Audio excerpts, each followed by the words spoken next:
अध्याय 70। यहाँ कौन बग है। तीसरी बहन। सम्मान, क्या आप इसके लायक हैं? उसके शब्दों ने सीधे तौर पर उसके अगले शब्दों पर उसका गला घोंटने पर मजबूर कर दिया। वह वास्तव में उससे क्रोधित थी और धमकी दी थी। तो ऐसी बात है, तो फिर आपके मोटे दिमाग में संस्कार डालना तो हमारा फर्ज बनता है ना? क्या आप ऐसा करने में सक्षम हैं? अगर तुम अभी भीख मांगोगे तो मैं तुम्हें अपने पैर चाटने दूंगा। ओलिवर ने सीधे तौर पर उसे उकसाया।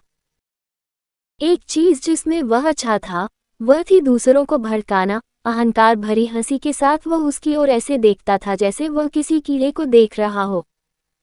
निश्चित रूप से उसके तीखे शब्दों का असर हुआ और उसके माथे पर कई नसें उभर आईं।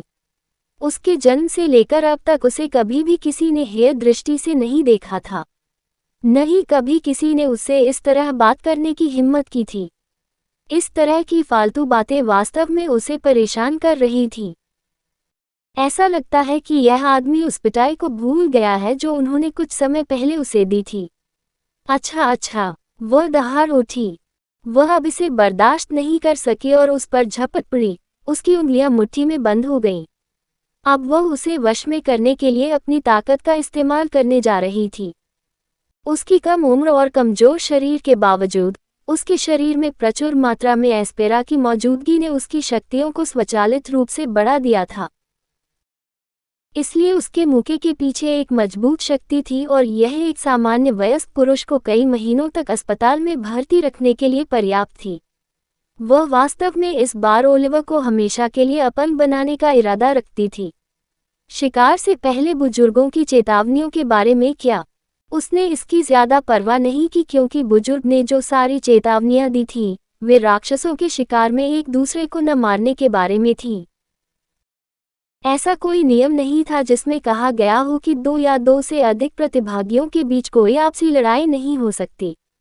इस बात की भी कोई गारंटी नहीं थी कि वे एक दूसरे को पंगु नहीं बना सकते। हालांकि समुदाय ने इस पर कड़ी आपत्ति जताई थी। लेकिन वह कौन थी? वह कबीले के मुख्य उत्तराधिकारियों में से एक थी। उसे अपने कार्यों के परिणामों की परवाह नहीं थी। शक्ति का नियम सर्वोच्च है। वह वैसे भी बेकार था, भले ही वह उसे क्षीण अवस्था में पंगु बना दे, किसी को ज्यादा परवाह नहीं होगी। वह उसके पास पहुंची और उसके पेट पर अपनी मुट्ठी घुमा दी।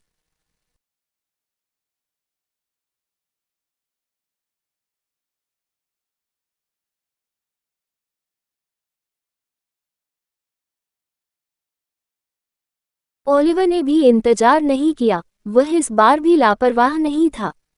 यदि वह साहसी होता और सीधे उसका मुक्का मारता, तो उसे चोट लगना तय था। और वह ये जोखिम नहीं उठा सकता था क्योंकि शेन भी उसके साथ वहां था। स्वाभाविक रूप से वह 2 एस्पेरा उपयोगकर्ताओं के खिलाफ नुकसान में था, जिनके पास खुद का बहुत कम एस्पेरा था।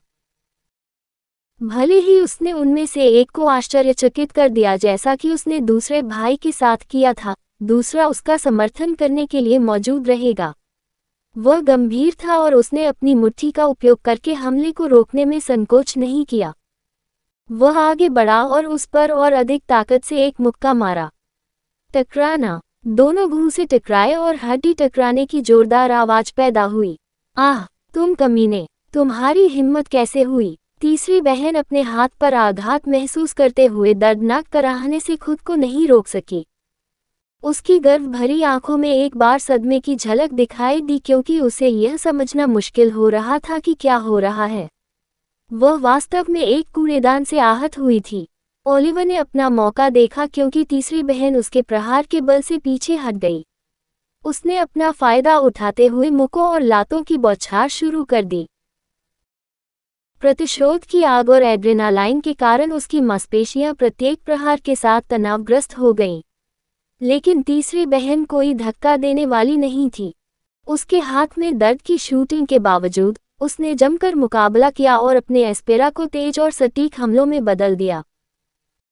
जैसे ही उसने ओलिवर के कमजोर स्थानों पर निशाना साधा, ऊर्जा के बोल्ट उसकी मुट्ठियों के चारों ओर फड़फड़ाने लगे। उसे बहुत पहले ही एहसास हो गया था कि उन्होंने इस लड़के को बहुत कमतर आंका है।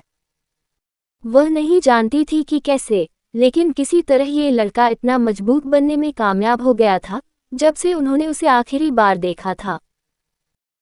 उसके शरीर के विभिन्न हिस्सों पर कई बार वार किया गया और उसकी मुट्ठी से प्रत्येक बार ऐसा महसूस हुआ मानो कोई उस पर हथौड़े से वार कर रहा हो। ये बहुत दर्दनाक था। केवल वह ही जानती थी कि लगभग सभी एस्पेरा का उपयोग करके अपना संतुलन बनाए रखना उसके लिए कितना कठिन था। उसने कभी सोचा भी नहीं था कि एक कमज़ोर व्यक्ति उसे इतनी बुरी तरह घेर लेगा अगर वह अब ऐसा ही है। उस पर हमला करने से पहले उसे ठीक से सोचने का समय भी नहीं दिया गया था। वह अपने हमलों में वास्तव में क्रूर था। वह एक नज़र में बता सकती थी कि अगर उसे कोई गंभीर चोट लगी तो सीधे तौर पर उसकी हड्डियां टूट जाएंगी। उसका इरादा उसकी पीठ को विकलांग करने का था। जब उसे इस बात का एहसास हुआ तो उसके दिल में गुस्सा फूट पड़ा। उसने इस तरह पीछे धकेले जाने से इनकार कर दिया। जैसे जैसे वे एक दूसरे पर वार कर रहे थे, उनकी हरकतें धुंधली हो गईं और प्रत्येक ने 1 इंच भी पीछे हटने से इनकार कर दिया। ओलिवर की ताकत निर्विवाद थी, लेकिन तीसरी बहन की एस्पेरा ने उसे एक सामान्य लड़ाकू से अधिक गति और चपलता प्रदान की। ओलिवर को पहली बार एस्पेरा की उपयोगिता का एहसास हुआ। वह, जिसके पास हर पहलू में उससे बेहतर ताकत थी, उसकी बराबरी कर रहा था क्योंकि उसने अपनी चाल में एस्पेरा को शामिल किया था। यह उनके लिए आंखें खोलने वाला था। इससे उसे शारीरिक ओझा और एस्पेरा वाले ओझा के बीच अंतर का एहसास हुआ। हालांकि ओलिवर की बदला लेने की प्यास उसके पक्ष में होने लगी। उसने धीरे धीरे उसकी चालों का अनुमान लगाना शुरू कर दिया, उसके हमलों से बच गया और बढ़ती सटीकता के साथ अपने हमलों को अंजाम दिया। उसने जानबूझकर उसके उन स्थानों पर प्रहार किया जहां वह सबसे कम सुरक्षित थी और धीरे धीरे उसकी गति धीमी कर दी। वह तेज दर्द से चिल्लाए। उसे महसूस हुआ कि तेज दबाव के कारण उसकी हड्डियां टूट रही हैं। ये बहुत दर्दनाक था। हर मौके के साथ उसे अपने प्रतिद्वंद्वी के खिलाफ बढ़त हासिल करने की संतुष्टि महसूस हुई। यह एक मादक एहसास था क्योंकि उसे लगा कि उसके घूंसे उसके शरीर से जुड़ रहे हैं। उसके प्रत्येक मौके से उसके घायल होने का दृश्य उसकी यादों के साथ ओवरलैप हो गया कि उसे पीट कर आधा मार दिया गया था। ओलिवर ने उस पर एक मजबूत हमला करने का लक्ष्य रखा। उसका इरादा उसे खत्म करने का था। टकराना। जैसे ही जीत करीब दिख रही थी, एक नई उपस्थिति मैदान में आ गई। तीसरा भाई, शेन, खतरनाक मुस्कान के साथ दोनों के बीच में आया। ओलिवर की अभिव्यक्ति थोड़ी लड़खड़ा गई क्योंकि उसे एहसास हुआ कि उसकी संख्या एक बार फिर कम हो गई है। वह उससे लड़ने में इतना मशगूल था कि एक पल के लिए उसके बारे में भी भूल गया। अब तक लगभग रात हो चुकी थी क्योंकि चांद आसमान में दिखाई देने लगा था। ओलिवर तुरंत पीछे हट गया और उनके बीच कुछ दूरी बना ली ताकि कोई अप्रत्याशित हमला न हो। वह एक क्षण पहले ही शेन के हाथ की ताकत को महसूस कर सकता था जब उसने हस्तक्षेप किया था। वह कमजोर नहीं था, न तो उसके पास एस्पेरा की कमी थी और न ही शारीरिक शक्ति की। ओलिवर ने अपना रुख ढीला करते हुए अपने बैग की जिप खोली। उसने अपना रैपियर निकाला। ये खूनी होने वाला था। कहानी खत्म। अलविदा।